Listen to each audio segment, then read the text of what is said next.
Welcome back to Normal Baseball. We are in yet another week of the 2023 season. The playoff race grows tighter every single day, and so are some award races. We're going to talk about it right now. Welcome back to Normal Baseball. I'm Alex Normal Dog. That's Lewis. And yeah, like we said, some stuff's going on again. Yeah, nice, of course. But yesterday there was only a few games, obviously being on the Monday. The Yankees got beat up on because, of course, the Rays beat up on the Giants.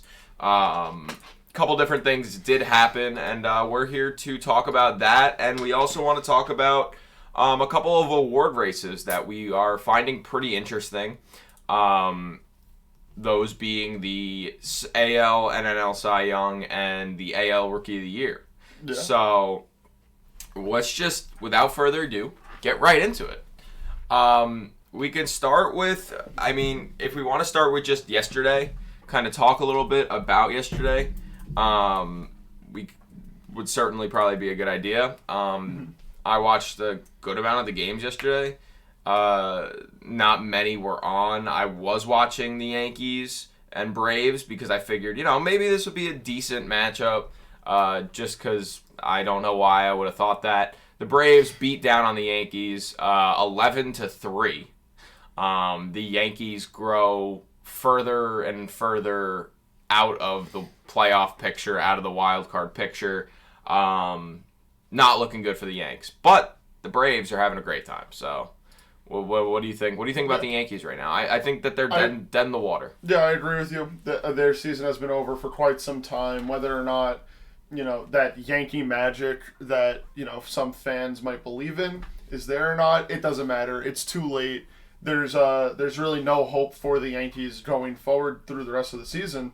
However, one of the games that I did watch yesterday, and a team that I think has more than enough hope, possibly even World Series aspirations, is the Miami Marlins, who beat up on the Houston Astros, wound up winning 5-1, along with back-to-back-to-back home runs in that game.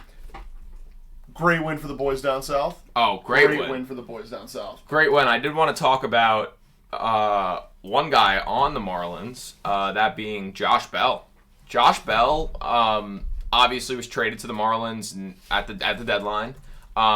It was one of the more confusing trades. Confusing in the sense of, kind of didn't really see that coming. Why would the Marlins want Josh Bell? He did homer in last night's game. That's why I wanted to mention him even more specifically. But in 11 games in Miami since being traded there, Josh Bell is hitting .310 with a 1 OPS, a 180 OPS plus, and 4 home runs. Yeah. So Josh Bell has really turned it up since getting to the Marlins. And if you're the Guardians or a Guardians fan, you're looking at that and saying, why couldn't you do that with us? We would have kept you if you were doing that with us. You would have been a great addition to our team. He's absolutely turned it up, and I kind of love it. I love when Josh Bell is doing good. Like the beginning of last year, or before the trade deadline last year, rather, he was having a great season. And then he just kind of faltered after that, which I kind of hated. This year he did the exact opposite. He struggled in the beginning of the season, and then as soon as he was traded, he started to really, really pick it up and become an amazing piece for the Marlins. So I just wanted to highlight Josh Bell. Obviously doing big things. And I think the Marlins in general are just doing big things. Yeah, well, it's the boys down south. I would expect nothing less out of them. Their season has been, I don't want to say magical, but their season has been special. Although they're not getting the same, unanimous Cy Young winner in Sandy Alcantara, they are getting these amazing contributions from just about everyone on the team, and you're seeing guys like Brian De La Cruz and, Luis Arias, obviously, and Jorge Soler make these massive contributions offensively. While Sandy struggles, other guys are stepping up. Yuri Perez, what's his name? Jesus Luzardo. I would just like to say that Sandy, his stats are definitely not what they seem. He had a couple bad starts, but besides that, he's been incredibly good. I think it's a little misconception Like, Sandy has not really struggled. He struggled in the beginning of the year, but I think that he's been almost just as good. Not better, but almost just as good. Just a little bit under of what he was last year. I think he's been really, really good. I think people think that he's doing worse than he actually is this season just simply because his ERA is at a 4 right now. So yeah, that's my opinion. I don't like the Sandy slander. Compared to the season that we saw last year, I expected bigger things. That's what I'm trying to say. Yeah, but he's not struggling. Like he's not like we have Sandy pitching today. That's not the case at all. That's what I feel like. That's kind of. No, But I'm they just do. saying he's not having the same season. Yeah, but I don't know. I agree with the fact that he's not having as good of a season, but I don't think that saying, it's a good thing they have Yuri Perez in there. Like, Sandy's been their ace. He's been just as, Well, I definitely think that this year Sandy is not the heavy favorite to win a Cy Young, but there are a lot of guys who you could consider Cy Young winners this season. Yeah. Like who? Come on. I mean, you can't just say that and then not tell me I who wanted to you see think. what you were going to say. In the NL, I mean, you have to mention Blake Snell, who's been amazing since his first, 2 or 3 Rocky starts early in the season. After that, Blake Snell has been amazing. No ifs, ands, or buts about it. Zach Gallen finished, I think it was 5th last year in Cy Young voting. This year, genuinely think top 3 should be no question.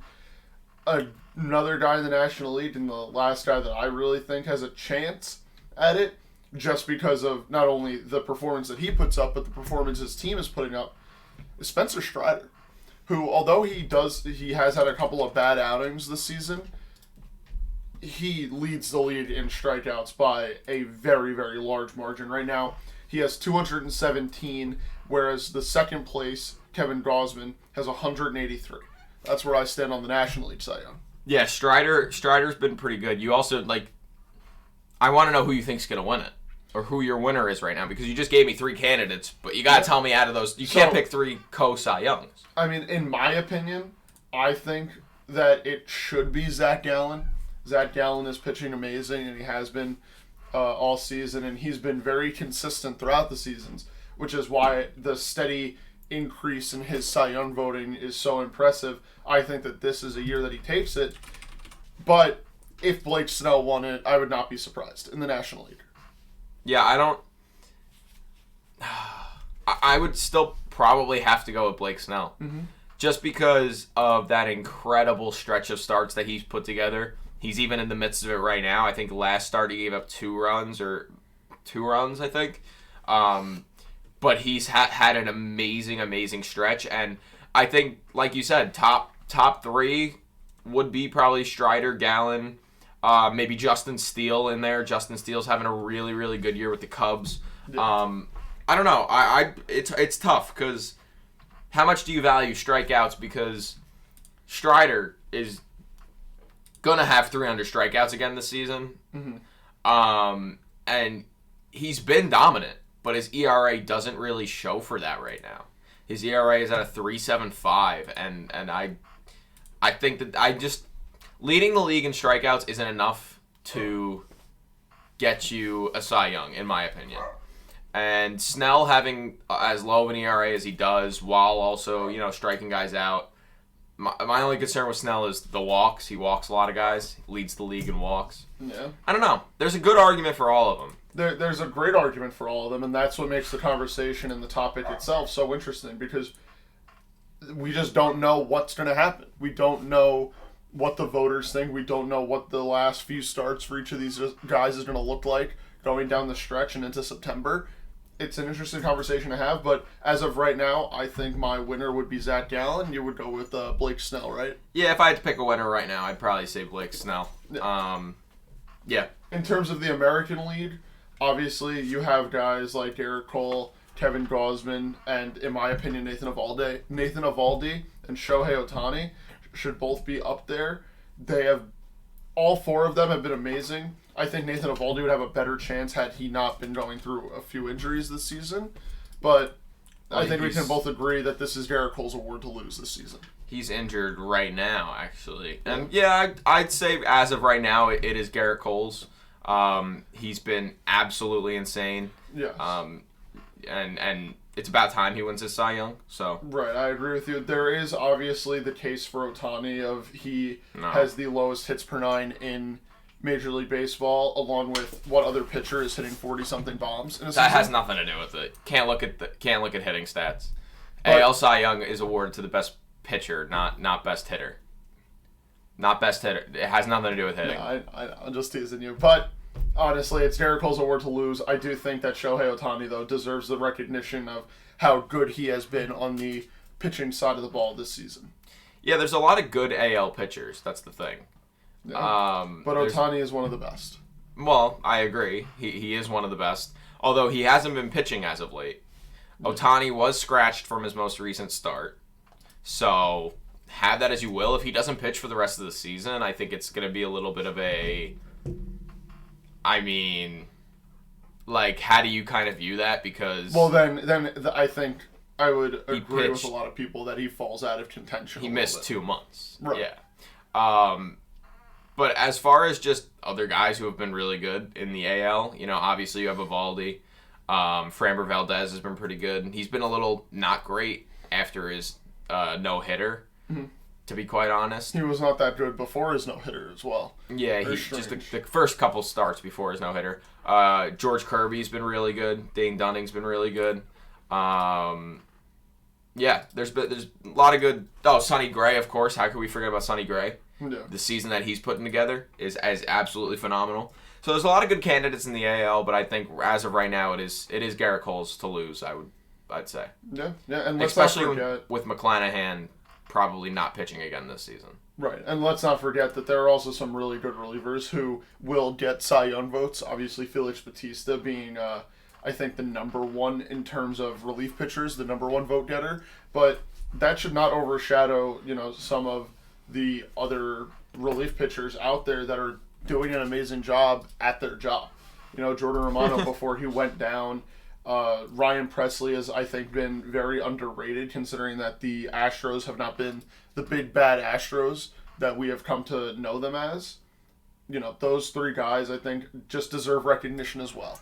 So I want to throw their names out there. Obviously not going to win the award. Yeah, I think that's more of a reliever of the year. Yeah. I think that's why they made that award. Yeah, but they're gonna get Cy Young votes.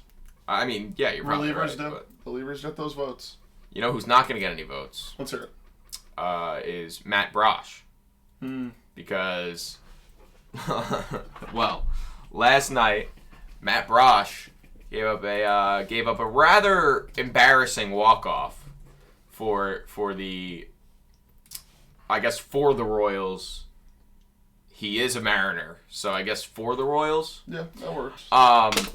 So what happens if you didn't watch the Mariners Royals game? First of all, can't say I blame you.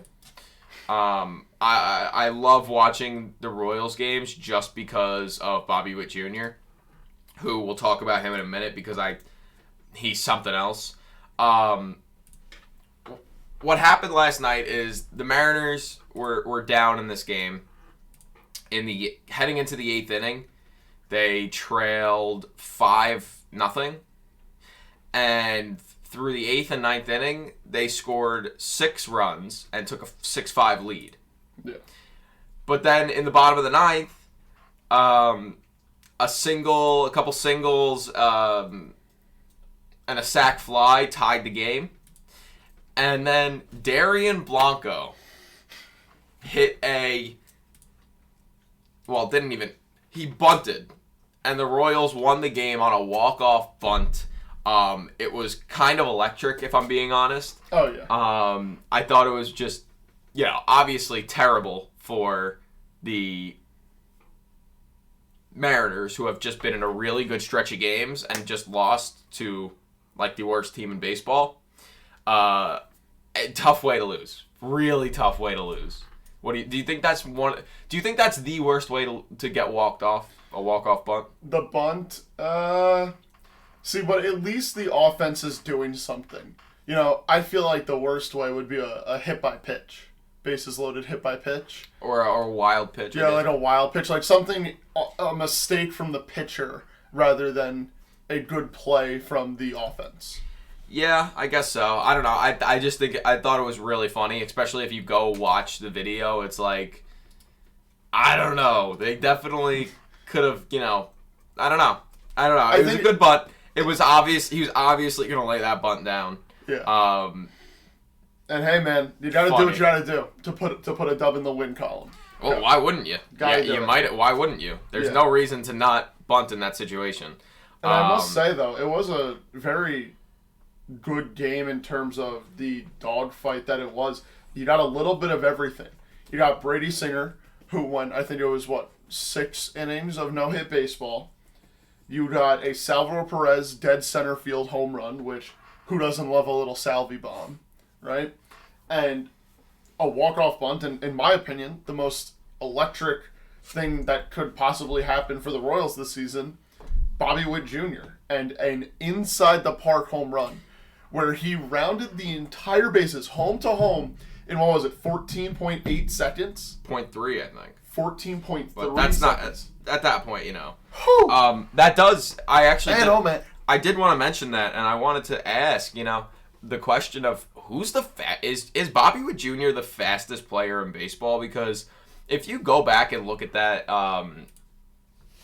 like the video of him running the bases, like fully running the bases, because there was like videos of it on, whatever, Instagram or whatever.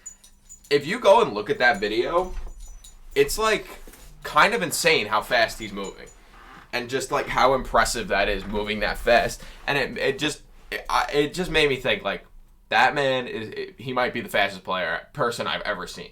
Oh yeah. And obviously, you can look at, in terms of sprint speed, who's the fastest, like Ellie De La Cruz. That's exactly what I'm looking at right now. Darian Blanco is up there. He's tied with Bobby Witt Jr., Bubba Thompson. Like, you can look at that, but I feel like that it does differ from, like, who's the fastest player in baseball. Like, just because your sprint speed is the fastest doesn't mean, like, you can circle the bases the fastest, or, like, just... I don't know. I don't know how to explain my thought process here. I think I explained it pretty well. Just like, who's the fastest? Who can run the fastest? Just in all, eye test. With the eye test, who's the fastest? And I'm gonna have to say, as of right now, it's Bobby Witt Jr. I have not seen anyone faster. Bobby Witt Jr. running the bases that fast was impressive. Obviously, I think it's fair to say that he is like a top 5 fastest guy in baseball. I do think, though, guys like Corbin Carroll, Ellie De La Cruz, I think that those guys kind of overshadow how fast Bobby Witt Jr. really is. But in terms of us, in terms of 99% of the human population, Bobby Witt Jr. might be the fastest person you've ever seen run the bases. Yeah, it's actually, like, insane. The Royals got such a good player with Bobby Witt Jr. Like, I am so in awe, and I wish. This is nothing against the Royals, but I do wish Bobby Witt Jr. was on a winning team. Because think of how much fun that would be, and how much he would contribute to a winning team right now. That would be insane. I mean, I want to pull up his stats, because I feel like just telling some of his stats. In just his second year in the big leagues, last year he went 20-30 in stolen bases, home runs. Yeah. And this season he's already at 21-34. And he's played less games. He's played 34 less games than last year, and he's already surpassed both those numbers. He's surpassed his totals in triples. He's got 7 triples, by the way, which is also absolutely insane. 21 homers, 34 steals. His batting average is higher. His OPS is higher. Everything is just going right for Bobby Witt Jr. And he is very quickly becoming one of my favorite players, like, in the entire sport. Oh, yeah. Yeah, Bobby Witt Jr. is an amazing player, an electric player, and there is so much hope around baseball for the Royals to compete because of a guy like Bobby Witt Jr., who not only provides so much electricity, but he also can he can be the center point of a winning culture, of a winning team. That's how much he contributes everywhere on the field. That's what worries me here. So, he can be part of a winning culture on a winning team, but the Royals don't win. not only do the Royals not win, but they also have the worst farm system in baseball. Mainly because they've, in the last year and year and a half, they've called up literally every single prospect in their system. And nothing's hit, except for a couple guys. I mean, some guys are having, serviceable years, I guess. Maikel Garcia has been, one of the more notable ones so far, in my opinion. He's been under the radar good. He's got 18 stolen bases, and he's hitting 290 pretty much. He's been a guy that I've been looking at a lot recently, just because I didn't really realize how good. I didn't recognize how good the guy was, if I'm being honest. Freddie Fermin has been really good. He's batting 300 right now. Obviously, catcher. They thought MJ Melendez was going to be the guy who comes after Salvi, but it seems like it's going to be Freddie Fermin. Guilty as charged. Yeah, he just got called up. He's been pretty good. I don't know. The Royals are in a weird spot, and I mean, I'm not going to say I feel bad for Bobby Witt Jr. being there, because I do think that there is a way that they, buy some players and start winning, but it is unfortunate that this season he's not on a winning team. I think that a big reason why the Royals are not so entertaining to watch is simply because they don't have also Vinny Pasquantino, who it's hard to leave out how good of a player the Pasquatch can be when he's on the field. But is he going to single-handedly win them games? You never know what he can do. And he was also struggling before that shoulder, before the surgery. I mean, I see what you're saying, but I don't think he would make the difference on this team. No, but it's a step in the right direction if you also have Vinny Pasquantino in your lineup. Yes, no. I'm honestly going to say no. They're still literally, second worst. They're literally the second worst team in the American League right now. And it's close. I mean, I don't think, adding one guy, they would be like, oh, playoff bound. Oh, respect the Royals. Second wild card, here we come. But that's my thought on the Royals. We also... Yeah, but Bobby Witt Jr.'s fast. The Royals fast guy. walk-off bunt is fun. Let's go baseball. I really don't have much else. I do want to just... Did you see the Max Scherzer thing from yesterday? Yeah, it was funny. It was very funny. Yeah. Max Scherzer, first inning of the game, strikes out the side, but the last strikeout came on a pitch clock violation on the batter.